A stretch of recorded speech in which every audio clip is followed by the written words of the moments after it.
One of the best conversations that I watched in the recent past, and one of the best long form pieces of content that I've consumed recently, perhaps even ever, was this video of my biggest idol, Virat Kohli, being interviewed by Dinesh Karthik, a gem of a human being and someone with whom I've had the pleasure of actually getting up close and personal. You know, it's barely been a couple of weeks since this interview was released on the Sky Cricket networks, and it's already racked up close to 2 million views. There are just so many nuggets of wisdom, so many gems, so many life lessons that are sprinkled throughout the interview from start to finish. And in this episode of the Anubhav Jain show, the soon to be #1 podcast in the world, I'm going to be synthesizing and analyzing all of these life lessons. Now, the reason I call them life lessons is because they're relevant to anyone. Like, regardless of what you do in life, you'll find value, you'll find inspiration from these lessons. These lessons have an element of universality to them. So even if you aren't a cricket fan, even if you aren't a Virat Kohli fan, you'll still benefit tremendously from these lessons. In fact, I'm so confident that even if you aren't a Virat Kohli fan or a cricket fan, come the end of this podcast episode, you will develop an appreciation for Virat Kohli and for cricket. You know, I've done something similar on my channel in the past, so I see absolutely no reason why I can't do something similar again. So what I've done is I've carved out the best of segments from the interview, and I'm going to be playing each of these segments individually, after which I'll provide my commentary, my analysis on that particular segment before moving on to the next segment. And you know, as part of my commentary, as part of my analysis, I've referenced a lot of articles, books, podcasts, and lots of useful resources that talk about some of the topics that Virat Kohli talks about in this interview. So sit back and relax and enjoy this episode of the Anubhav Jain show. Over to DK and VK. August, September 2014 wasn't your best time in your life. You were struggling in England. That's the best way to put it. Come November, you go to Australia, you smash them, get 400s in 4 test matches. How did the transformation happen? What is the mental shift that happened in 2 months' time when you go from one continent to another? You know that, you know, playing at this level over a long period of time, you tend to go into a space where you become a bit insecure, you become fearful, you want to prove to people how good you are in different conditions. And to be honest, before that Australia tour, I was treating every foreign tour like more like an engineering exam that I have to pass somehow, and I have to show people that I can play at this level. But there I realized that, you know, once you're down and out, there was hardly anyone who came to help me. There was hardly anyone who was looking towards me and saying, listen, let's work together and, you know, try to get your game up to speed. Everyone was just going after me left, right and center. So I was like, am I playing to prove these people wrong? For what? I've got nothing to do with them, and they literally have nothing to contribute in my life. So I went back home. I was down for quite a bit. The great thing that happened at that stage was I realized who was with me, who was not. You know, things were filtered to an extent that I just got so relaxed when I went back home. I was like, okay, I've hit rock bottom now. No one believes in me. Everyone thinks I should not be playing test cricket. So what can I do? I can just work as hard as I can. Went into a bubble. I went to Bombay as well. I called Sachin Tendulkar. I asked for his help. I said, see, I want to get my game right. I want to understand what it's like to score runs at this level. My mindset was simple. I went back home. I told myself, listen, you can't play test cricket to show people that you can play in England and play in Australia and not get out. And if you don't score, it's no point. You play this game to make your team win. So my mindset was, I'm going to go to Australia, and how am I going to score runs against these guys? I wasn't going out there to survive. And from the time I got back home till the Australia tour, I promise you, I was visualizing every day when I was working out in the gym that I'm hitting Mitchell Johnson, I'm hitting these guys all over the park. And those things came to life eventually because I convinced myself to an extent. When I went there, I was absolutely fearless and things just started flowing. So a couple of things that I want to mention here. Beautiful, beautiful segment. Absolutely love this segment. I could honestly watch the segment 100 times over and still not get bored of it. So a couple of things that are very important to mention. So the first part being the fact that, you know, you heard him say this a couple of times. He talked about the fact that earlier he had this mindset कि देखो, you know, मैं इनको दिखाऊंगा. I'll prove to all of these people, to all the doubters, to all the haters, to all the critics, or whatever, to the general population, that I have it in me. You know, I can play not just in India, but outside of India as well, in the Sena countries, like the South Africas, the Englands, the New Zealands, and the Australias of the world, where playing conditions, where batting conditions are probably as tough as they get. So I this reminded me of this one line that I'd come across on Twitter, I believe. It was a tweet by someone.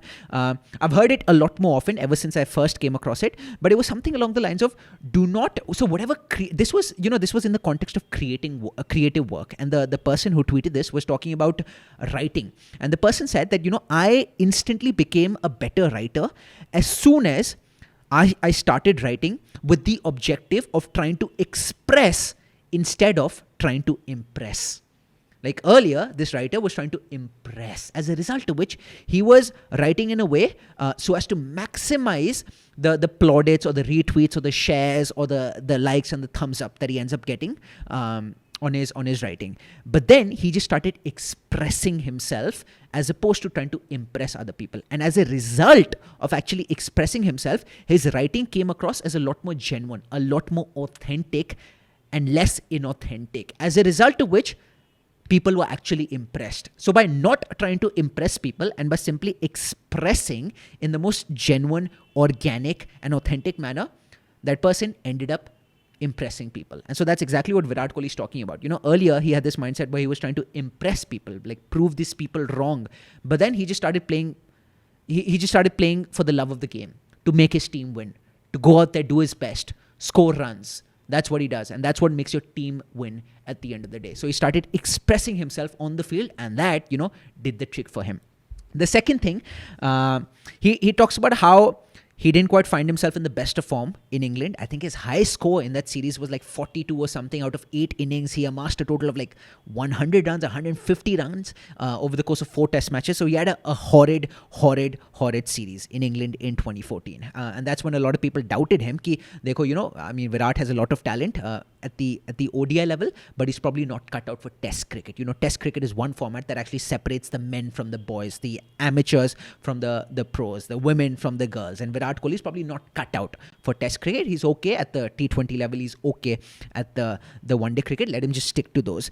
But then Virat, of course, did not believe that. He was like, I have it in me to actually improve, and this one poor series does not define me as a test cricketer. And that's when he started thinking, okay, what can I do now to fix this? How can I make amends? And so he says, after asking himself, what can I do now? He said that I can just work as hard as I can. Now that sounds very trite, cliched, very simple. You're like, Anubhav, okay, there's nothing profound in this yaar. Ye kyun bol rahe ho? But a phrase comes to mind that I've heard from Virat Kohli. I'm guessing other people use this as well, but I heard this phrase for the first time from Virat Kohli in a recent interview of his that I'd watched. And that phrase is, control the controllables. Control the controllables. Look, the result is something that you cannot always control. But what you can control is the input. The input, right? And when I say input, I mean how hard do you work towards achieving the outcome that you want to achieve. Now, you might put in your 120%. You might give it everything that you have, but the result still might not work out in your favor.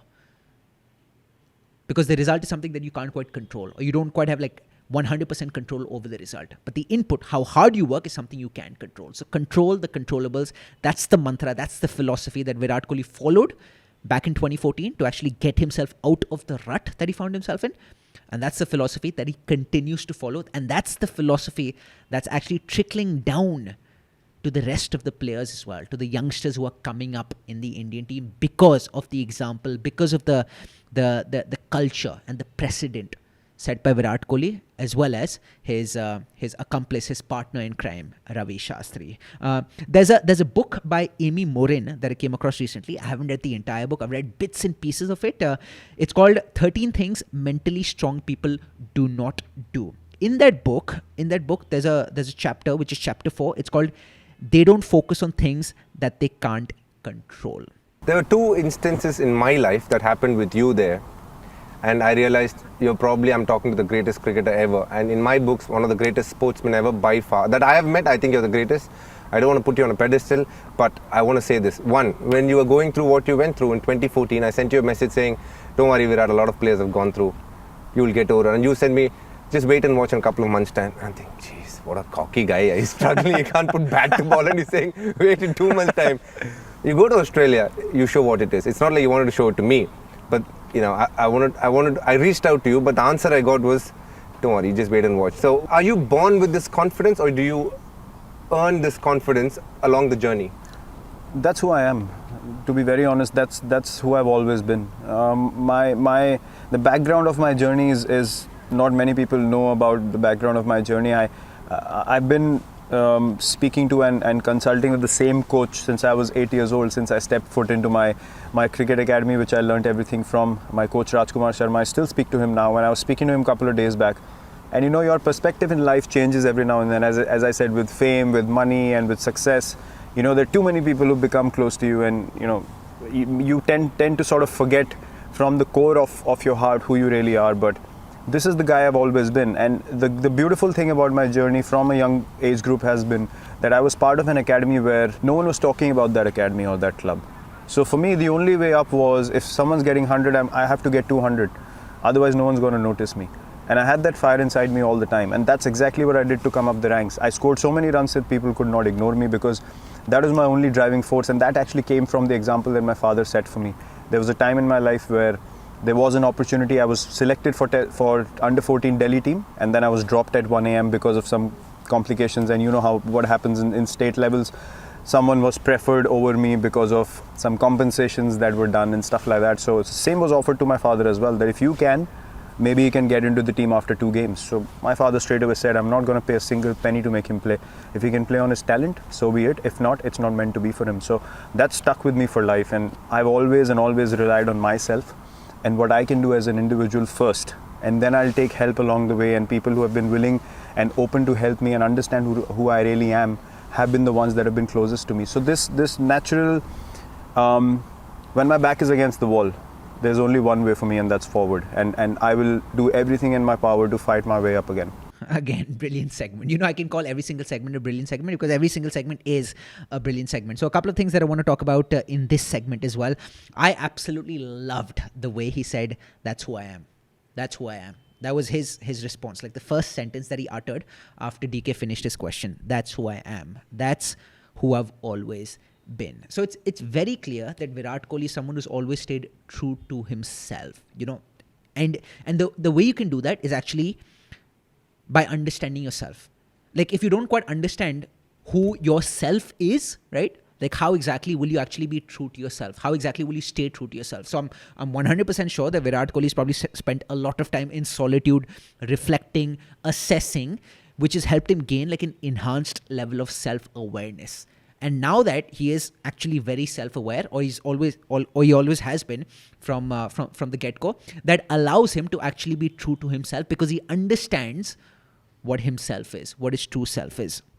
The other thing that I want to talk about is he talked about me representing my state or representing my country based upon merit, based upon talent. And he said that, look, the coaching academy that I used to go to wasn't the most like reputed or known coaching academy in India, which is why I had to work doubly hard to actually get the recognition, because my coaching academy wasn't one of those very recognized academies.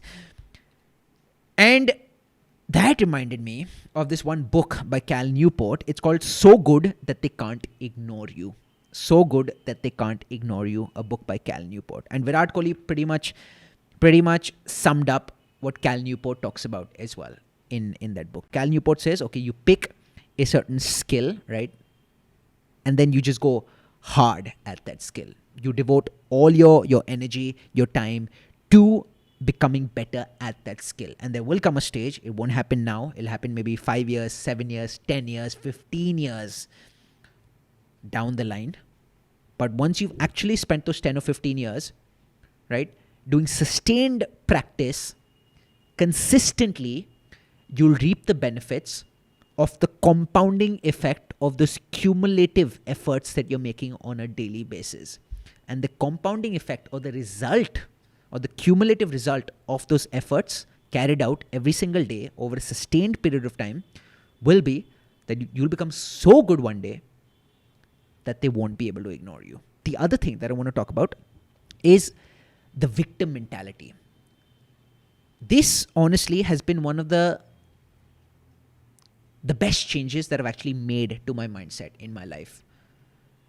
Changing the mentality that I used to have earlier, which was the victim mentality, to now not considering myself to be a victim. And someone who's been primarily responsible behind the shift in my mindset is not Virat Kohli for a change, but is Mark Manson, the author of The Subtle Art of Not Giving a Fuck. There are very few concepts that I've learned so much from, that have had so many practical implications in my life, that I've gained through books, than this concept that I picked up after reading The Subtle Art of Not Giving a Fuck by Mark Manson. And in that book, he says that, look, shit happens in life, right? Someone in your family dies or something happens. And you might feel as if, whatever's happened has not been as a result of any fault of yours. So sometimes you might wonder, okay, why did this happen? What have I done? Like, why have the external circumstances been rigged against me? Like, why was this meant to be? Like, why was this meant to happen to me? Why not? Why anyone? Like, when I didn't quite do anything. And so Mark Manson says that there are lots of things that happen in your life, lots of negative things that happen in your life that may not be a result of your actions. So even if it's not your fault for finding yourself in a hole or in a precarious situation, it is still your responsibility to dig yourself out of that hole, to dig yourself out of the precarious situation. That's how it differentiates between fault and responsibility. It might not be your fault, but the onus is on you, baby. The responsibility is still yours to actually dig yourself out of that hole. What people with the victim mentality do is they start blaming God, or they start blaming the external circumstances for the misfortunes that they might be experiencing in their lives, right? Fine, it happens. It happens to the best, right?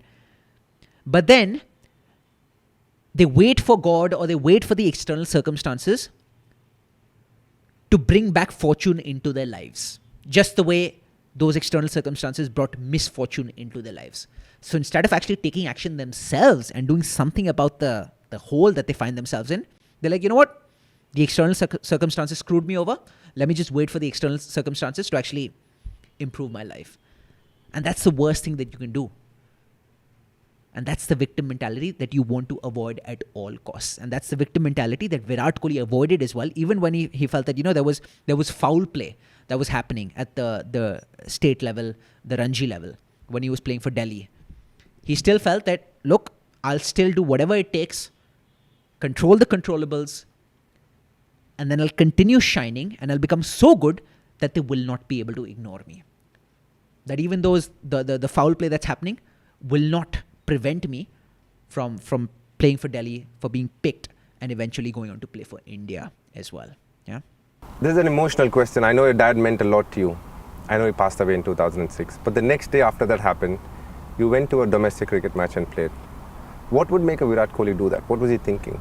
I honestly, I was blank that morning, and I called my coach, and he was quite understanding of the situation. He asked me, what do you want to do? And instinctively my answer was, I want to go and play. For me, leaving a cricket game in the middle of me batting overnight was just not an option at all. If I hadn't started the game, that's different. But for me to leave a cricket game in the middle of it was something that I could not even imagine. So leaving my team like that, I felt like it was not fair to the game that I love so much, and that's literally my life and soul. My father would have wanted me to do the same. So it was just a no-brainer for me. And I told my family. My family was a bit surprised that I wanted to go and play. And I just went into a zen mode, and I just went out there, and things just started flowing again, as I said. And these are the times that make you realize that this is exactly what you're meant to do. And everything that happens in your life from here on are going to be this through this source called cricket. So the whole journey, the kind of matches that have happened, the kind of knocks that have happened, the kind of moments that have happened, that people have looked and said, wow, I want to do the same. It's literally me making an impact on other people through this game. So that's when I realized this is my journey, and I need to do things in a very organic and a very, very pure way. Because when you watch it on TV, you can tell the difference between someone trying to fake it or someone playing with heart, and you obviously want to repeat the same. I saw that in my heroes. So I thought, look, this is exactly what I need to do in life. There was not even a moment of doubt. He used the word organic. I'm a big fan of the word, and I'm a big fan of the word organic because of Virat Kohli. I honestly feel not so much the case now, but maybe up until a couple of years back, I actually felt that Virat Kohli was heavily misunderstood. Oftentimes you look at his aggression on the field, wo MCBC to karta hi hai, and people draw these full-blown conclusions about his character. People think that, okay, he's a bad human being, he's abusive, he's unnecessarily aggressive, unnecessarily in your face, he's not a nice human being. Look, Virat Kohli is definitely aggressive. He's definitely aggressive, and he can be a feisty character. But that's his organic nature. That's his organic self. And he's not always that way. He's that way when he means business, when he wants to play fire with fire. You cannot go to an Australia or in England, you cannot be touring some of these hostile nations where you're getting so much flack from the crowd, where the opposition players are coming at you in your face, and you cannot afford to be meek and docile like a sheep. You have to be cunning. You have to be like a fox, or you have to be like a lion, right? You have to play fire with fire. You have to be prepared to battle. Earlier, granted, I mean, I'll be the first one to admit, despite the fact that, I'm a massive Virat Kohli fan, I'll be the first one to admit that earlier, when he was in his early 20s, maybe, Virat Kohli was a bit of a brat. Like, sometimes you felt that, he's unnecessarily getting involved and entangled in these skirmishes that he's having with players. Like, he doesn't necessarily need to waste his energy doing this. But now I would call his aggression a lot more controlled. He knows exactly when to turn on the MCBC switch and exactly when to turn on the Zen mode. And that's controlled aggression. So that way he can conserve his energy for when he actually needs to utilize that energy, for when he actually needs to turn on the lion switch that I was talking about. And so that's how he's actually very prudent, very smart in the manner in which he actually exerts his aggression. Robert Greene, one of my favorite authors, probably my favorite author, talks about something similar as well. Look, it's a very competitive world out there. It's a very, very competitive world out there. You cannot be the nice guy all the time. That's one of the reasons why people say nice guys finish last. So fine, be a good person, be a good human being, but do not be a nice guy, because nice is oftentimes synonymous with being naive, being self-sacrificial, being exploitable. It's a competitive world out there. People will walk all over you. People might show from the outside, people might want to give the perception that they're these paragons of niceness. They're like the nicest human beings, morally absolutely superb. But internally, they might be having other feelings. So people can fool you very easily. But you cannot afford to be fooled by people or be exploited by people, or the display of niceness, which might just be a facade that way. And so you have to have the ability to be dangerous. It's something Jordan Peterson calls, if you can bite, you generally don't have to.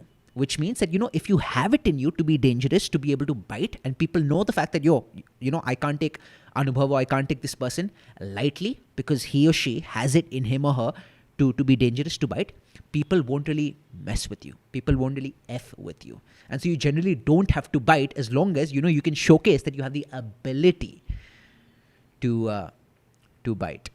Yeah. You take the Under-19 World Cup and then you're jumping and there's aggression. You take 2021 World Test Championship, there's a wicket, it's probably the 8th wicket, which is innocuous, but you still have the same aggression. That feistiness is what is there on the ground. But off the field, you're a very different person. But do you think this feistiness brings out the best in you every time you step on the field for India and for your franchisees? Well, for me, a game of cricket is about making your team win. I can very well enjoy the process of batting in nets. I can very well smile and have fun and, fun and games. But when you mean business, you mean business. In life, I don't have to compete with anyone. I'm not in a space in everyday life where I have to be feisty or aggressive. But for me, one thing was always very clear. When I step onto the field, I'm going to give 120% every game that I play. And one thing for a fact that no one can count that against me. Till the time I play this game, I am going to play this way, and this is who I am. And if my mindset in the field is simple, I will not stand around wanting people to do something that I'm not able to do first. For me, every ball is an event. I'll throw myself around every ball of the whole test match whether it's the 90th over of the 5th day, I'll still throw myself around, because for me, every moment is an opportunity to make your team win. And that is exactly why you step onto the field. You have to make that time count. Our careers are so short anyway, even if you play for 20 years. After that, you can't play the game. So when you are on the field, you absolutely make most of it. And I let things flow. You know, I don't necessarily look to put any restrictions or tabs or filters on me, because I feel like I have to be myself. I have to be my organic self. If you don't like it, that's fine. That's for you to judge, or you to decide. But is that going to make me change myself? Not at all. Beautiful. Absolutely beautiful, yaar. मैं मजाक नहीं कर रहा. You know, just watching a few seconds or a few minutes of Virat Kohli speaks just galvanizes me. You know, I'm brimming with energy after watching a segment of Virat Kohli talking. A few things that he talked about here that I want to analyze. Number one, he talked about, when I'm stepping out onto the field, I'm always looking to give my 120%. This I honestly feel, I've created a couple of videos on my channel also about this. This I honestly feel is Virat Kohli's number one success mantra, his number one success principle, the number one reason behind his success. So he tells himself that, look, if I give my 120% on a daily basis, I am answerable to no one. This is something Virat Kohli has said time and time again. And what that pretty much means is that as long as, you know, I am doing whatever's within my control to the best of my abilities, at the end of the day, even if things don't quite work out, if I end up getting out for a duck in a match, I won't necessarily fault myself or blame myself. Like typically, when do you feel guilty? When do you feel bad? When you feel as if, oh, you know, I could have worked harder on this. And who knows, had I worked harder, it could have worked out for me. But when you know you've given it your all and the result doesn't quite materialize or transpire the way you would have liked it to, you don't feel all that bad, because you felt that, look, at least I tried. I give it whatever I had. I did not leave any fuel unused in my tank. And so Virat Kohli says, if I give my 120% every single day, I'm answerable to no one. Now, one of the reasons why he's spurred on or propelled to give his 120% on a daily basis is because he realizes the brevity or the shortness of his career as a cricketer. Think about it, right? Like typically, cricketing careers or professional sporting careers do not last for more than 15 years, maybe 20 years at most. I think Sachin may have played for like close to 20 years, right? Virat Kohli made his debut in his, I guess, early 20s. He's probably going to be retiring by the time he's like 37, 38 or something, right? So less than 20 years, 15 to 20 years. That's actually a very short span of time. Like once you retire at the age of 37, 38, 39, you still have like a solid 40 years, 45 years left to live. And so realizing the shortness of the duration of his career as a cricketer, he is filled with this bottomless energy to make every single day count. Because come the end of the 15 to 20 years, he doesn't want to look back on his very short career with regrets. Oh, I should have done this. I should have gone the extra mile there. And who knows, maybe that would have done the trick. That could have changed what the outcome ended up being. So he doesn't want to live with any of those regrets. You know, even the Bhagavad Gita says that you have the rights to your labor, but not to the fruits of your labor. That's another way of saying, you know, give it your 120% every single day, and then don't care about the result all that much. And even if it doesn't materialize in your favor, you still won't feel as guilty.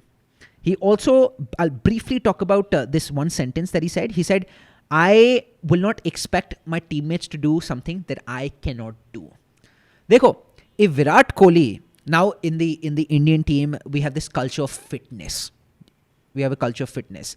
You see all the Indian players, bloody ripped, six-pack abs, you know, throwing their bodies on the line in a bid to save just one run sometimes, which might not even be a consequential run as such.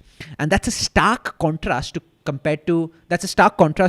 what the Indian team was like maybe 15 years back, where people weren't as fit. Not just the Indian team, but cricket in general, or cricketers in general. They weren't all that fit. But fitness, seeing that fitness has made such a remarkable difference to Virat Kohli, his game, his psyche, his mindset, Virat Kohli actually tried to be a big influence on his teammates as well. And they adopted Virat Kohli's mantra as it pertained to fitness, and all of them now have become exceptionally fitter. Now imagine if Virat Kohli himself was eating pizzas and burgers and whatnot and wasn't quite putting in the hard yards at the gym, but telling his teammates, ki boss, you have to work harder at the gym. You have to train harder. You've got to eat better. You've got to eat more nutritious food. You can't be eating all this junk. Then no one would have taken him seriously. So as a leader, he's got to lead from the front. He's got to lead by example. And once the acolytes or the other teammates see that, the captain has adopted this mantra and it's working beautifully for him, that's when they actually propel to follow his example and adopt something similar as well. Adopt like a similar success formula. Let's go on. 2014, you play against England, not a great series. Are you one of those guys like, how dare you get me out? Because the next times you've seen England, you've been the highest run scorer in India, you were the highest run scorer again when you played England. So is it a question of, you can't do this to me, I'm the best going around. Every time I see you, I'm going to knock you down. Is that a kind of attitude that you possess? Or it's just a process and it just happened? Look, when I step onto the field, I have to believe that I'm the best. Because my mindset, as I said, was very clear from the first time I started playing this game. I'm not going to allow anyone to think that I'm just a pushover on the field. It's not to disrespect anyone, but it's belief in my own abilities that, fine, you have the ball in hand, but if you get it wrong, you're getting hit for runs. And I'm going to stand here all day. If you get me out and you bowl a great spell, hats off to you. But the next time I'm going to be here again. So make sure that you bring your A game. And that's the mindset that I try and get into invariably. Because look, at this level, people are going to eat you up. If you show them any vulnerability or fears, they're going to eat you up. So for me, I just have to be as fearless as I can. And even if I get out, I want to get out on my terms. If I get out in confusion, it bothers me a lot because I just don't like the feeling of not knowing what's going on. I might as well make a silly mistake and know this is what I need to correct. Everything else is fine. So I don't go, as I said, I don't go out there anymore to prove anyone wrong. But I put myself in a position where I want to do special things. I want us to win special series. Self-belief. I honestly feel that, one of the synonyms of self-belief could be Virat Kohli. That's how much self-belief Virat Kohli possesses. Even in the poster that you see at the back, I think it says hard work and self-belief will bring you success in life. The way I look at self-belief, of course, look, hard work helps a lot, right? You need to be able to work hard. Talent helps a lot as well, right? It definitely catalyzes your path to success. But the way I look at it is that hard work is like the fuel in a hot air balloon.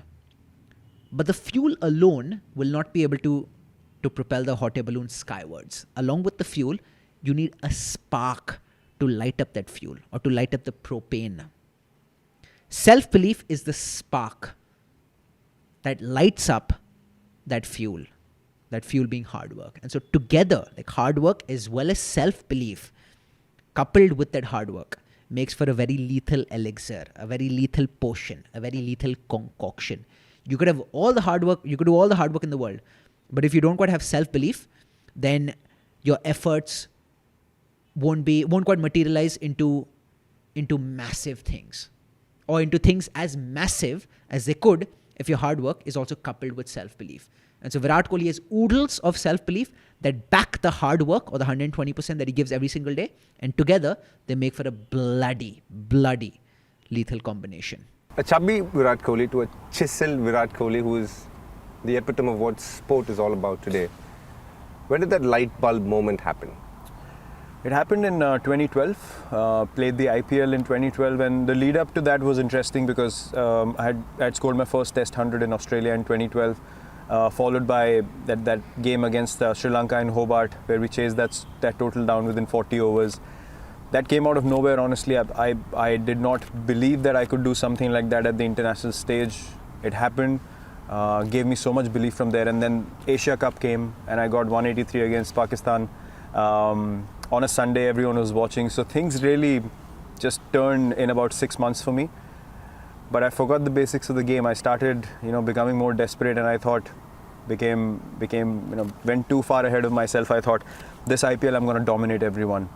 But, the moment IPL started, a few games which didn't go my way, and my mindset completely dropped to the other end. I was eating anything that came in sight. I was finishing, candy packets, 40 pieces a packet. I would finish 3 packets a week. I was eating horribly, sleeping horribly. My habits were all over the place. And I finished IPL. I remember I went home, came out of the shower first day, and I saw myself in the mirror and I was ashamed.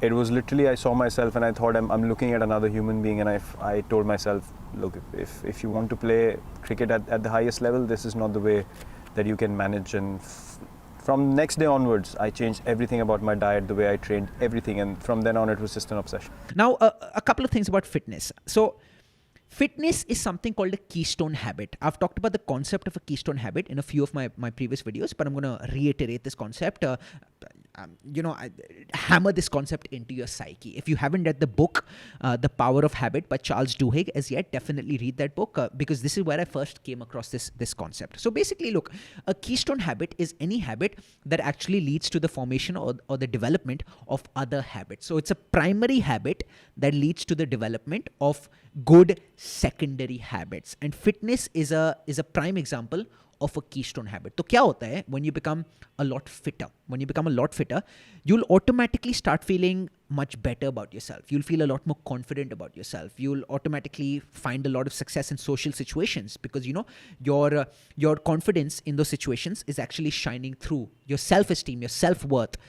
is automatically going to go through the roof because you're feeling so much better about yourself. And that leads to success that actually helps in maximizing your chances of success in every aspect of life, your personal life as well as your professional life. You're a very rooted guy, you're a family guy. And I remember the first time you met Anushka, I remember this very well. You said, the prettiest girl I've ever seen in my life. How has that been? How has that journey been? The time that you were together and then post-marriage, how has that journey been? Well, I always tell Anushka that, and I've said this many a times. If I hadn't met her, I don't know where I would be in life. I was such a reactive kind of an individual that I just didn't know structure in life, what structure means, Ever since I met her, I knew from the time I met her that Were you shy at the start to even talk to her? Not really. I mean, I was like how I joke around with everyone. I started joking around with her, and luckily she had the same background as me. Did she think, what a nasty guy, he's just coming first day on She the found set? it funny because she said for the first time I saw someone around me joking about the things that I've experienced as a child. So that really, connected at the right level. And I always tell everyone this, that she's made me realize, as I said, where I am and what impact I can have through what I do. So she's actually elevated me, I don't know how many levels as a person, and that has eventually filtered through in cricket as well. So I couldn't be more grateful and lucky to have a life partner like her. So is it fair to say that you were like a rough diamond, she's polished you into a nice shining one? Absolutely. She's absolutely my better half. So a quick comment on what he mentioned. So he was talking about, the first time that he met Anushka, or the first few times that they actually met, they went out on dates. Anushka liked the fact that he was making jokes as opposed to, coming across as like an embodiment of sophistication. Sometimes what happens is very natural. Like beautiful women actually intimidate men, and you could be very confident with your boys, but sometimes when you come up, when you're spending time with a beautiful woman, then she can intimidate you, and sometimes you just like end up becoming a bit too rigid, a bit too uptight, as a result of which you aren't quite as expressive, or you feel as if you're walking on eggshells, or you're actually thinking a lot before saying something, as opposed to just being your usual genuine organic self. But Virat Kohli, he was still funny, so he didn't quite change himself drastically. And I've created a video on my channel as well. It's the reason I think it's titled "The Reason Why Women Find Me 10 Times More Attractive Now." And look, it's not something I learned from Virat Kohli. It's something I learned through trial and error. But in that video, I pretty much talk about the fact that earlier I used to try and come across as like a paragon of perfection in front of women. I felt that, if I actually project myself or come across as someone who's like perfect in every single aspect, that's when women will be impressed and they'll gravitate towards me. But that definitely did not work out despite my best efforts. But as soon as I started just letting loose a bit, like displaying my quirks, displaying my idiosyncrasies, as opposed to looking at them as demerits, that ended up doing all the trick for me. So now I don't think too much before saying something that I want to utter. I just I'm more like myself. So I think of my quirks as my idiosyncrasies as unique aspects of my nature, and something that I should actually feel free to express as opposed to try and stifle. And so I think this is exactly what Virat Kohli talks about. You know, when he first met Anushka liked the fact that Virat Kohli was still his genuine, chirpy, talkative, bubbly, funny self. You have a social media following on one certain platform, about 140 million, which is 2.5 times the population of UK. So that's a lot of people who admire you, who follow you, who love you. I know to a certain extent what you think about the social media, but what would your advice be to the young boy and girl? How do they deal with social media? The only way to deal with social media is, I can relate that example to that 2014 tour and what happened after. It does not matter at all what people have to say about stuff that you post, stuff that you do online. At the end of the day, you have to stay true to why you did what you did. Does that make you feel happy?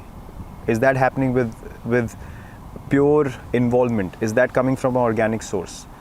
As long as that's the answer, you don't need to worry about what 5 people have to say about you in the comment section. I came across this quote recently. I was watching an interview of this comedian that I'm a big fan of. His name is Chris Stefano. And on this podcast, this was actually on Logan Paul's podcast, Impulsive. On that episode of the podcast, Chris Stefano said something. He said, today we live in an age where words speak louder than actions.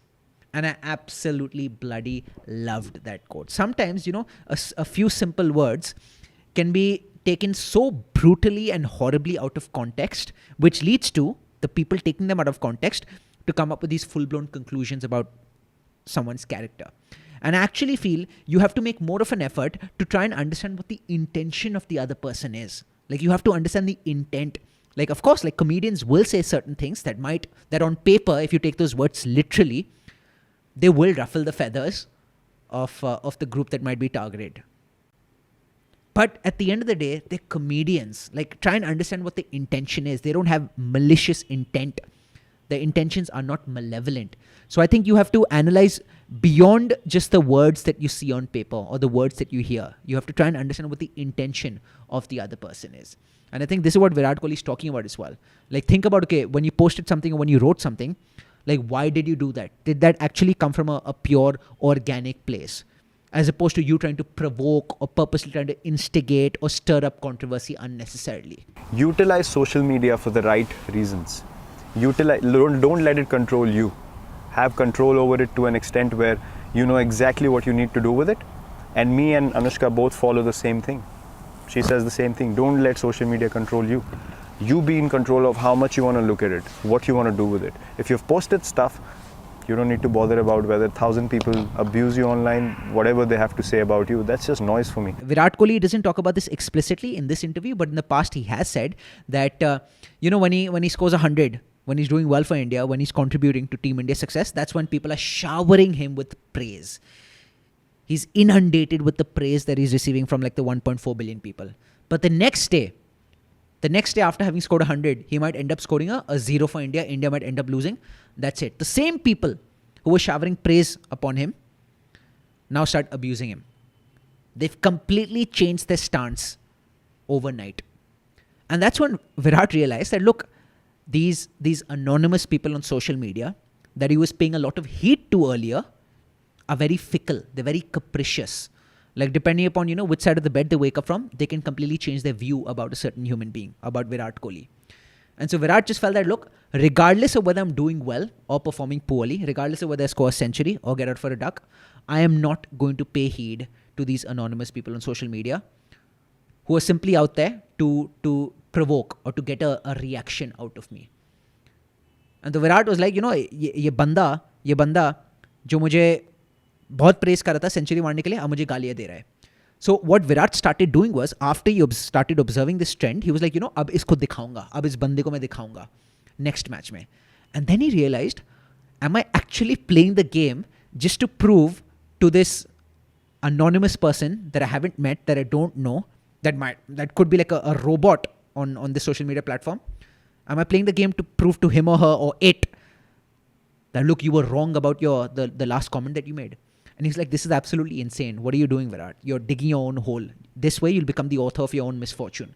And that's when Virat was like, look, regardless of what happens, whether it's a century or whether it's a zero, I'm not going to be looking at comments on social media. I'll still continue posting. That's going to be my way of being active on social media, but I'm not going to look at the comments that are coming in. I've been booed by 40-50,000 people regularly when I enter the stadium. If I start focusing on those 50,000, I can't play a ball. For me, that's an opportunity. That's an opportunity for me to say, okay, fine, things are stacked up against me. Let me test myself how good I am. So I think the same thing can be applied in that regard as well. That's beautiful, yeah. I mean, Virat always, I think one of his primary philosophies, and I think this is the primary philosophy of everyone who's a high achiever, every successful person, is to actually reframe negative situations or challenges as opportunities. Robert Greene talks about this as well. He talks about something called mental alchemy. He calls it turning shit into sugar. You know, oftentimes we hear people saying, it's a cliche now, that everything happens for a reason. That's definitely one way to look at it, and I've adopted that way of looking at things as well, whenever, something doesn't quite turn out in my favor. But now I'm beginning to realize that, look, everything does not happen for a reason. It's only when you actually reframe the negative situation or the negative outcome as a blessing in disguise does everything happen for a reason. Because what happens is, okay, something negative happens. Okay? The result didn't quite go in your favor. Now you reframe that negative situation in a positive manner. You look at the positives. You look at that as a blessing in disguise. Or you look at a challenge, like a stiff challenge, as an opportunity. Just through mental reframing. When you do that, instead of now actually being paralyzed, because typically, when something doesn't quite go in our favor, we're paralyzed. We're like, yaar, ab kaun karega? You're deflated. You're demoralized. But now as soon as you actually look at that as a blessing in disguise, you're no longer demoralized. If anything, you're like, oh, you know what? I'm spurred on now. Let me continue acting. Let me continue putting in the hard yards and making the effort. And that then eventually leads to something good happening. But it all started with that quote unquote negative situation that you reframed as a blessing in disguise. And then when that something good actually does happen, that's when it's very easy for you to say, oh, everything happens for a reason. Or what happened for a reason.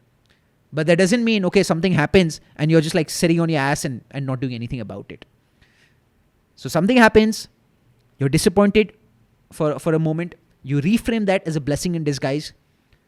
You continue acting in the right direction, especially when you have your back against the wall. Virat Kohli mentioned at the start of the interview, the only way in which you can move is forward, right? When you find yourself in a pit, the only way in which you can move is up.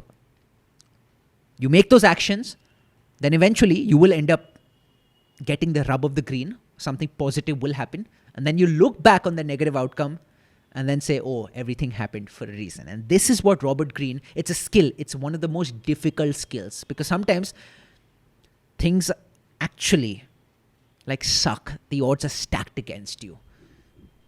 And in those moments, being able to extract some silver lining is probably the hardest thing anyone can do. But the best in the business, that's exactly what they do. Even when they've fallen, instead of, lying low, they dust themselves very quickly and get back up. And this is mental alchemy. Robert Greene talks about this in the book called The 50th Law, Mental Alchemy. The ability to turn shit into sugar. That's how he describes it. One of the things that I have noticed, you reach out to the young boys. And I know, when in your younger days, you had your fair share of parties, you had your fun. But today you're a very family-oriented guy who's definitely not fascinated by either parties or drinking so much. So, and I know you reach out to these young boys who come, sometimes who get carried away a little bit with the adulation. Why would you do that? If you told me I had to walk away from this game tomorrow, I can walk away without any regrets. Because everything that I've done since I entered the Indian cricket team has always been for the team. Has always been from the point of view, how can I improve this environment that I'm a part of? The reason why I reach out to these guys is because I don't want them to waste probably months and years of my life that I wasted as a youngster, still trying to figure things out. When I found out the formula for success, and what it means to compete at this level, I want these guys to pick it up early so that the transition with Indian cricket can be very smooth. It should not take youngsters 2 and 3 years after the seniors are gone to build the team again. So I want them up to speed immediately when we are, almost about to step out, and Indian cricket stays on top. So my mindset has always been, how can I get these guys match ready? How can I get these guys into a space where it doesn't matter whether the guy bowling or running into bowl has got 130, 140 test matches and you've got 4. If you have more belief in yourself than him on the day, you can outplay him. So that's what I've tried to inculcate in their minds, that don't let these norms of playing 30, 40 games and gaining experience fool you. Because even after 80, 90 tests, if you're not in a good frame of mind, experience counts for nothing. You're still going to nick the first ball into slips. So this is a game that has to be played in the moment, and you have to play one day at a time. And as long as you're fulfilling your potential on that day, that's all that matters. So that's exactly why I go into that space and I talk to them about the things that I did wrong when I came in. Don't play for, proving people wrong. Don't play for stuff that does not matter, which is England tour, tick mark, Australia tour, tick mark. It doesn't matter at the end of the day. Were you in the right head? Did you step onto the field absolutely fearless? If you did and you're failing every innings, no problem at all. It was just not meant to be for you. But don't play for the wrong reasons. So that's what I try and strive for with the younger guys stepping in. Don't play for the wrong reasons. Don't play to prove people wrong. Now, I know a lot of you on my channel first started watching my videos because of the investment banking videos that I was putting out. And let me tell you, so I want to use like an investment banking analogy here. A lot of people, and this was the case with me as well, to some extent, a lot of people end up going into investment banking only because of what I call the vanity metrics. You may have heard this phrase uttered by me in the past as well on a few of my previous videos. So vanity metrics being, okay, the high compensation, the high bonus that you'll be getting paid, the title, the very sexy and flamboyant title of investment banker that you'll be assuming, the fact that you're going to be donning the jersey of a Goldman Sachs and working in a place like a Goldman Sachs and being able to boast to all your friends, family members, girlfriends, boyfriends, wives, husbands, children, whatnot, that look, I work for Goldman Sachs. You'll be working in a tall skyscraper in the heart of London or New York City or some sexy city.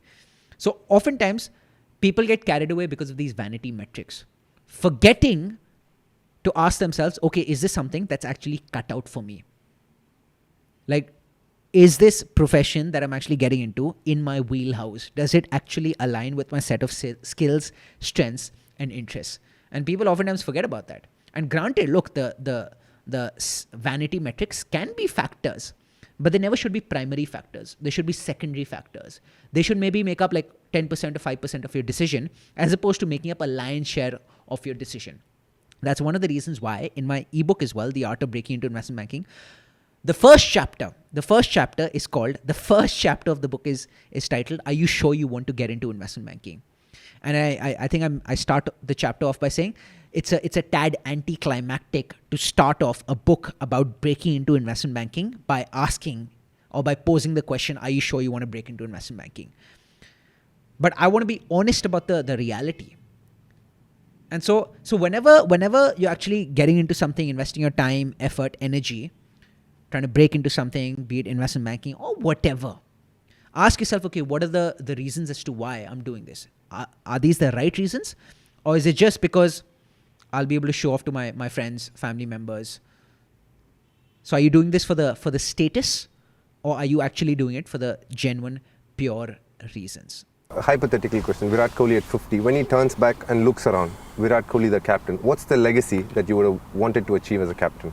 In my mind, I've already achieved what I wanted to as a leader, which is to create an environment and a culture where people strive for excellence every day. And when I see us practicing now, every session that we play, no one's wasting their time on the field. That for me is so important, because I would rather have an hour of quality practice and I've done everything that I had to do, rather than lurking around for 2 hours, 2.5 hours, fooling around for an hour in between. I don't see anyone doing that anymore. It's absolutely precise. It's absolutely professional. Even at the age group level, if you want to play for India, you got to be fit. You got to have a certain kind of fitness level. Fast bowlers who are coming in now are ready to bowl 20 overs, easy, and they're fit. They hardly have any niggles. So I feel I've done my job in the transitional phase. After MS left, cricket evolved, it changed. The pace of the game started, moving notches higher, and we moved with time. We stayed up to speed, and the results of which in the last 5-6 years is for everyone to see. We are probably the one team in world cricket that everyone's wary of when we travel, and that's all that I wanted to see as the captain of the Indian cricket team. I think this was an interview on YouTube that I'd watched. So this was Babar Azam talking about this one conversation that he had with Virat Kohli. So I think Babar Azam was still fairly young. He's still like pretty young. I think he's only like 24 or 25. But this must have been like 2 or 3 years back. Maybe Babar Azam was experiencing some frustrations playing at the international level. He was still a rookie. He was still like relatively inexperienced, especially compared to Virat Kohli. And Babar Azam was asking Virat Kohli for advice. So he was just like picking Virat Kohli's brain. And Virat Kohli told Babar Azam something that seems very simple, but again, something that's proven to be very efficacious, very effective for Babar Azam. And Babar Azam talks about this in this interview that I'd come across recently. And Babar Azam said that a lot changed for him, for Pakistani cricket, when Virat Kohli told Babar Azam ki dekho, treat every practice session like a match. In other words, the intensity with which you practice should be as much or should be the same as the intensity with which you actually go out and play a match. So as opposed to just like fooling around during a practice session or just being there for a couple of hours for the sake of being there, not quite doing your best, just going through the motions or lurking around for like an hour, taking a 1 hour break, just joking around. Maybe practice for a lesser duration of time, like an hour and a half, but make sure that the intensity is up to speed. The intensity is through the roof. Similar to what your mindset, what your intensity is like when you're stepping onto the field to play a match. And Virat Kohli and Babar Azam said that did wonders for him. It was almost as if, when he was practicing, he felt that he was in a match scenario. And so now when he was actually in that match scenario, playing a match, he didn't feel all that phased. He didn't feel as if this was a novel experience for him. Only because he had replicated the same intensity during practice sessions as well. In the current England setup, there's Burns, there's Sibley, very unorthodox. But you don't find such unorthodox batters coming from India. Do you think we are taught fundamental basics of the game far higher in India, or in a different way the coaching is? Could be. Also could be difference of conditions. I don't think conditions in India challenge you to play in a different way, to be very honest. You might see us playing spin differently to other people, but when it comes to fast bowling, I don't think that in India the ball does so much that you need to find different ways of scoring. If you're fundamentally correct or your foundations of batting are correct, you can score runs invariably. You know that in India it does not seam or swing as much. So we're not too bothered by growing up what areas I need to score, and everyone's wanting to score down the ground and meet the ball in the middle of the bat. And we love to feel ball on bat, which can be a downfall for us in conditions which are slightly testing. So we actually evolve and learn on the go, which I think is a great strength for us, because as soon as you are in a learning phase, every time you play, there's something to grasp and add to your game, which I think is a great thing, because then you're never getting arrogant or never getting too far ahead of yourself. Every time you play in different conditions, as subcontinent players, okay, I need to adjust my game to these conditions, and these are the scoring areas I need to focus on, and then you have a purpose to work towards. This is exactly the mindset that the best of partners and MDs at Goldman Sachs had as well. Virat Kohli talked about learning on the go. There was this phrase that I used to continuously hear from partners at Goldman Sachs, and that phrase was, be a student of the industry. Be a student of the industry of finance. So even if you may have racked up 15, 20, 25 years of experience at a place like a Goldman Sachs, working amongst the best and being the best amongst the best, becoming a partner, becoming an MD, you still have to maintain that childlike curiosity. You still have to don the hat of a student. You can never take it for granted and dote on your past triumphs or rest on your laurels and feel that, I've mastered whatever there was to master. So you always have to be a student of the industry. And Virat Kohli talks about something similar as well, that, when we're playing in testing conditions, the likes of England, New Zealand, South Africa, Australia, because we're such keen and astute students of the game, we know exactly how we can adapt our style in accordance with the different conditions that are on offer. You're a very all-round guy, I noticed. You're one of the few guys who can sing well, definitely enjoys dancing, loves this Punjabi songs. I mean, I think that's born in you. And you're a life of the party in most of the places. Do you enjoy being the life of the party? Or you want people around you just to be happy and have a good time? What is it? Of course, I love joking around. I love making people laugh. You've been around the group for a long time. We've played a lot of cricket together. You would know I genuinely like people having a good time. And for me, it's not being the center of attention. I would very happily be sitting in a place going unnoticed, but if I have an opportunity and I see people hesitating around not starting something, I'd want to be the first guy to just relax everyone, just get it going, get everyone into it, and just like to see people have fun, even on the field. You know, even in the toughest moments, the mindset is simple. Let's go out there, have fun. You know, just enjoy this moment. Face the fear, look it in the eye, and say, fine, I'm gonna have a smile on my face and I'm gonna keep coming at you. And that's how I live my life as well. I don't live my life half and half. I've never done something which I'm not 100% convinced about. So for me, as I said, if you wanted me to walk away now, I'd have zero regrets in life or in cricket. Virat Kohli says, let's go out there and have fun.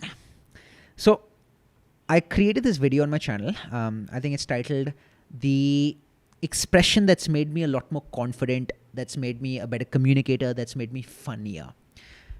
And that phrase or that expression is express yourself. Express yourself. What happens is sometimes because we might be scared of how we're being perceived by the other person, we take a very restrained approach. We're very stifled in what we say.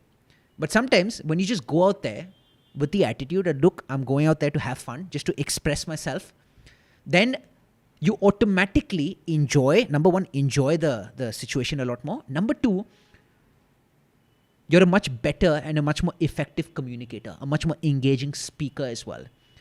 And that mindset has done wonders for my communication skills. देखो, English मैं पहले भी जानता था. Of course, whatever, my English has improved over the years, but पहले भी जानता था. ये नहीं कि, English जानता नहीं था, all of a sudden English जाना, उससे मेरी communication skills better हो गई. But पहले इतना confidence नहीं था to express myself. But now, I've actually, through reminding myself, कि Anubhav, just go out there, have fun, express yourself, I've developed the confidence to actually do that, which is go out there and express myself. And now I feel I've become a lot more funny. I've become a lot more engaging as a communicator, as a conversationalist. In fact, before any conversation that I have with a cricketer or a celebrity, or before any live show or recorded show that I might be anchoring or hosting, whenever, say I might be having like a sheet of paper that I might be referencing with questions, notes, points, just like I have like a sheet of paper in front of me. On the top of every single note, right, I typically write, go out there, express yourself, and have fun. And these are exactly the words that I have written down on the top of the sheet of paper that I have in front of me as well. Go out there, express yourself, and have fun. And when you do express yourself or give yourself the license to express yourself, you'll come across as a lot more charismatic, charming. There'll be this mystique attached to yourself. And you'll come across as someone who's very magnetic. People will actually be drawn towards you if you express yourself, as opposed to unnecessarily placing limits upon yourself. Not many people know this side about you. You're probably one of the most punctual and disciplined person. If there's a time that's given either for an interview or for a shoot, I've always noticed this. You are there on time. Is that something that you learned on the go, or is that something you had your parents inculcated that in you? Well, I think my father, firstly, was a very punctual man, and then my coach as well. For him, not being on time was absolutely not accepted. There was no tolerance for that. So 6 a.m. practice means I was there 5:45 every morning. I'd probably sit there, wait for the fog to clear out, and then start knocking balls before everyone arrived. That just became a norm for me. Even now, when I have the opportunity to go into the gym early or come to practice early, I would take it with both hands, and it's just become a habit for me now. And also, I think the more busy you get, especially when you have to do commercials and stuff, I like to reach on time and I like to leave on time. It should not filter either way. So I think it's just become a part of my life now. Yeah, I mean, Virat Kohli, nothing more to add apart from the fact that Virat Kohli has a discipline that's forged of Bethlehem steel. Like the fact that he shows up every single day to plow the fields of his art is a testament to the work ethic that he had and the discipline that he has. The fact that he relentlessly shows up every single day to plow the field of his craft or his art. Unbelievable. What is Virat Kohli as a father like, as a dad? How has he enjoyed these last 6 months? Obviously, things change after you become parents. Your priorities totally shift. But there's such a calming energy in your child's smile. When they smile at you, you literally forget everything in the world, and it's so pure. So a lot of athletes, it's very common for athletes to change a lot, to become a lot more mature, a lot more prudent, a lot more civilized after marriage, especially after they have their first child. You see it with so many footballers, so many cricketers, so many athletes over the world. What oftentimes happens is, at the age of 21, 22, you become mega successful in terms of how much money you're drawing in, the sponsorships, the commercials, the fame that you're experiencing all over the world. So you tend to get carried away, because sometimes I actually do sympathize with a lot of these people who find themselves in these like controversies, or they're like hammered drunk and they get caught by the paparazzi, or the paparazzi like snap some picture of them when they're like smoking a cigarette or something when they probably shouldn't be. They're 21, 22 years old, millionaires. Typically that's when people make mistakes. But the people who make mistakes, like say ordinary people like me, we aren't necessarily always in the limelight. But these people end up making these mistakes that every single person makes, but those mistakes are scrutinized. They're scanned under a microscope because they're superstars. So that's like the way in which the stardom or the superstar status or the celebrity status can actually act as a double-edged sword as well. And so you can't really expect like a 22-year-old, 23-year-old who's just attained fame to not get carried away by it, by the money that's coming in, by the women who want to be sleeping with him, or the men who want to be sleeping with the women celebrities or the women superstars. And so what happens is, when they do get married, when they do like settle with a partner, when they stop effing around and when they actually end up having their first child, that civilizes them a lot. It makes them realize that, now they aren't just living for their selfish interests, but they actually have like another human being to take care of. But the sacrifice that they have to make in terms of taking care of this other human being, it's worth it, because the joy that extra human being that they've given birth to brings them is absolutely unparalleled, unrivaled, incomparable, inimitable. Do you miss your dad sometimes that he hasn't seen Vamika? Is that something that have you thought about? Many times. Yeah? Many times. Vamika now, obviously, this is one of the things that I would have loved for him to see, because he actually passed away before I even played for India. So he hasn't seen me play for India. Obviously now with our daughter, I see the happiness on my mother's face. Anushka's parents, for them, it's his first grandchild. I see how happy they get. So yeah, those are moments where you sit down and think, what if he was still here? But then again, God has a plan for everyone. So I never doubt God's plan. That instantly reminded me of Cristiano Ronaldo's story. The parallels between both of them, because Ronaldo's father also never watched him play at the highest level. He passed away when Ronaldo was still very, very young, before he became a pro. There's an interview. I couldn't find it on YouTube here. I think this must have been exclusive. But the clip, I think you'll find the clip on... No. It's some other clip.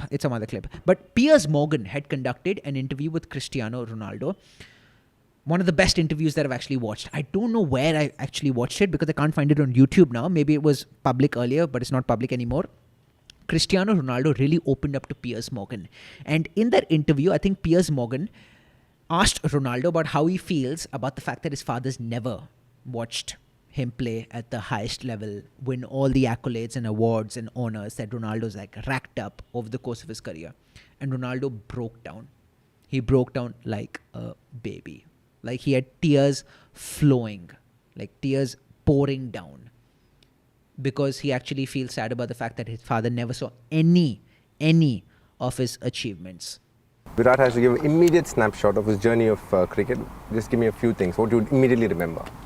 The one consistent thing in my journey as a cricketer has always been, how can I make my team win from here? That's the only question that I have in my mind.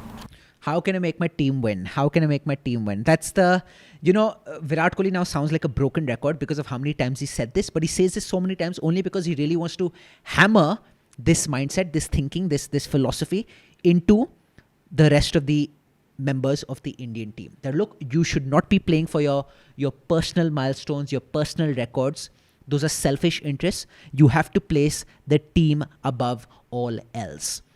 As soon as your objective becomes, okay, how can I do my best to make the team win? The milestones and the successes and the man of the match awards, they'll take care of themselves. That's one of the reasons why Virat Kohli says that, I'd rather score a 20 that actually helps, that contributes to India winning, as opposed to scoring a century, but in a losing cause. Big games, Virat stands up. People have seen it, I've seen it myself. How do you do that? What happens? What is different in big games? Again, it's an opportunity. If 50,000 people in the stadium feel like it cannot be done, I would challenge myself to say it can be done. And I've seen it happen in number of times where my conviction in how I see the situation has been far more powerful than the doubts of thousands of people in the same place. And again, that has shown me the power of visualization, as the question you asked before. In any situation, I believe I can do it. And things start following that way. One of the reasons Virat Kohli is the master when it comes to chasing is because instead of looking at a very daunting total, like a 350 or a 360 that he might be chasing, India might be in a spot of bother, maybe 100 for 3, 100 for 4, backs against the wall. Now, instead of looking at that as an obstacle, Virat Kohli is like, oh, you know what? This is an opportunity that I can take advantage of by scoring runs in a bid to actually make Team India win. And so that's his way of reframing like a negative situation or an obstacle as an opportunity. Australia, done. You were the captain. England, unconquered territory. 2 questions there. What does it mean for a Virat Kohli to win a series in England, a test series in England? What does it take to win a test series in England? I'll answer your second question first. It takes relentless madness and pursuit of excellence every day over a 5-test series to tell yourself, I want to do the hard work and I want to get into situations which are tough in every test match on every day, firstly. And you've got to be ready for that kind of workload and that kind of mental load. To answer your first question, for me personally, it means nothing more than winning a test match or a test series anywhere else in the world. As I said, for me, these things are not, anecdotes in my career or milestones in my career. If we step onto the field and we compete and we are looking to win every test match, that's what matters more to me, because again, that's a culture. These are results. For Indian cricket, yes, it'll be a huge thing. We've done it before, we can do it again. But this culture is what is more dear to me, and I will do everything in my ability. Even if we lose a test match, I want us to go for the win and not surrender or try to save a test match on day 3 or day 4. That for me just not acceptable. So for me, as I said, milestones don't matter at all. If I had played for milestones in my career, I probably wouldn't have half of what I have right now. So my mindset is pretty clear, and for us, it's just pursuit of excellence. Even though the odds might be stacked against us, but there is a non-zero probability that we can end up winning this match. Even though it might be improbable,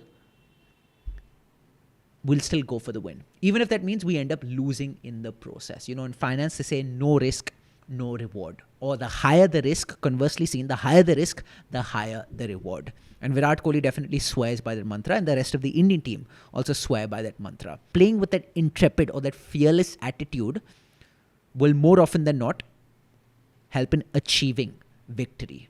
And as soon as you become too defensive, especially when you can least afford to become defensive, when you have your backs against the wall, when the odds are stacked against you, that's when you end up becoming the architect of your own downfall. Oh my God. You have absolutely no idea how much I enjoyed filming this podcast episode. I typically do not enjoy filming solo episodes. This is the first recorded solo episode that I've done on my channel. I've done a few solo podcasts in the past, but they've been live streams. This is the first solo recorded episode that I've done. I just don't like talking to a camera all that much. I like talking to actual human beings. Speaking with a camera is like speaking with an inanimate object. But I'm guessing the topic that I was talking about, or the person whose mindset I was analyzing, Virat Kohli, definitely brought out the best in me. subscribe to the channel, goes without saying. If you enjoyed this episode, I do short form videos, but I'm also thinking about taking podcasts a lot more seriously. I'm thinking of taking long form content a lot more seriously. Let me know which are the personalities you'd want me to dissect, especially if you have names of cricketers and footballers in mind. I'm a sports fanatic, I'm a cricket fanatic, I'm a football fanatic, and so in case any specific athletes belonging to cricket or belong to football whose personalities you'd want me to dissect, definitely let me know in the comment section. This was episode number 16 of the Anubhav Jain Show. If you haven't caught any of the previous episodes, definitely watch the other 15 episodes that have already been published on my channel. There's a playlist called the Anubhav Jain Show. You'll find all the episodes there. There's another playlist called the Anubhav Jain Show Clips, in case you want to see some of the clips that I've actually carved out from these longer episodes. I'm on iTunes and Spotify as well. I'm called the Anubhav Jain Show there. So in case you consume your content in audio form, then you can check out the Anubhav Jain Show on iTunes as well as on Spotify. Although I will say that the downside is that you won't be able to see my beautiful face if you're consuming this content in audio form. Tell your friends about the show. If there are any friends or family members who you think will benefit from watching my content, from watching my podcast, definitely tell them about my channel Anubhav Ke Anubhav, as well as my podcast the Anubhav Jain Show, and let me know if I should do more such solo episodes. If you liked this format, if you enjoyed this episode from start to finish, let me know such that I can consider doing more such solo podcast episodes. I haven't done too many of them, as I said, but I'll seriously consider doing them more frequently in case you liked this. Brilliant. Thank you so much for watching from start to finish. You're an absolute legend, goes without saying. Until next time, take care, stay safe, keep smashing it, and cheers.